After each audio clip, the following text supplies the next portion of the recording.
Hi, I'm Paul Battaglia, and this is section 2.2. And now that students know a little bit about what a derivative is and how to use the definition of the derivative to find one, it's time to make their lives just a tad bit easier and explore some basic rules of differentiation. So the essential question you'd like your students to be able to answer is, what are some of these basic rules that will allow me to derive algebraic functions, exponential functions, trigonometric functions? So a great way to start is with an exploration. An exploration we've provided in the text asks students to use the definition of the derivative to walk through and try and find the patterns in the derivatives of some basic algebraic functions. After this, they're ready to move through examples 1 through 9, which cover the basic rules. However, students shouldn't get sloppy or complacent here, because mastery of these rules becomes very, very important as we go forward in this unit. For instance, imagine when students face more complex rules like the product rule, or the quotient rule, or even the chain rule, right?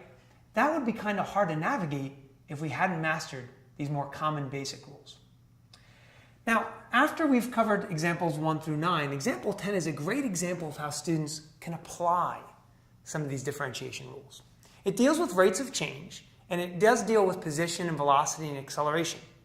Now, some people feel that that concept is a little overdone in calculus. So feel free to substitute your own similar examples. Perhaps you'd like to use water flowing into a tub, or the rate at which an oil spill expands or is cleaned up.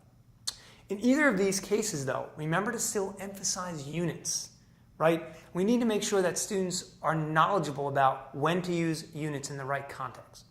Miles per hour, gallons per minute, barrels per second, whatever it might be. But emphasize the need for these units.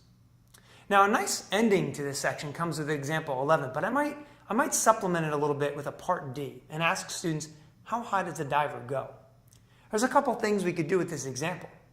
First off, I would have them roll through this example with pencil and paper, but when they're done, I might have them recreate it with their graphing calculator. Why? Well, on the AP exam, remember, we want them to be fluent in situations where there's a requirement or a need for the graphing calculator. And this will help them get a little bit more confidence doing that. A nice way to close the lesson is through the use of an organizational chart that summarizes motion. Have students fill in a chart that tries to summarize what velocity is doing. For instance, when an object is moving forward, or up, or to the right, we want students to be able to indicate that that represents positive velocity. And when an object is moving down, backward, or to the left, that represents negative velocity. This is also a good way to talk about the relationship between velocity and acceleration, a topic that's often tested on the AP exam. When is an object speeding up? When is it slowing down? We want students to be able to understand that an object speeds up when velocity and acceleration have the same sign, but it slows down when they have opposing signs. Finally, there are some errors that I'd like to talk about because they're very prevalent in some of these basic rules. Take, for instance, a student who needs to derive the square root of x to the third. Now, something like this, the student is probably going to rewrite first. And you'd be amazed how many times they would say incorrectly, that's x to the 2/3 instead of x to the 3/2. So watch out for that. The other thing you may have to watch out for is kind of dropping the angle in a trig function. So when asked to do the derivative of a sine function, we know it's cosine, but it's really the derivative of sine x equals cosine x. Well, why is this important that I'm making sure I include the x? Well, what happens if I'm asked to evaluate that derivative at a specific point, say pi over 4? Where would I put that pi over 4 if the x wasn't there? These are just some things you're going to want to watch out for from your students' work.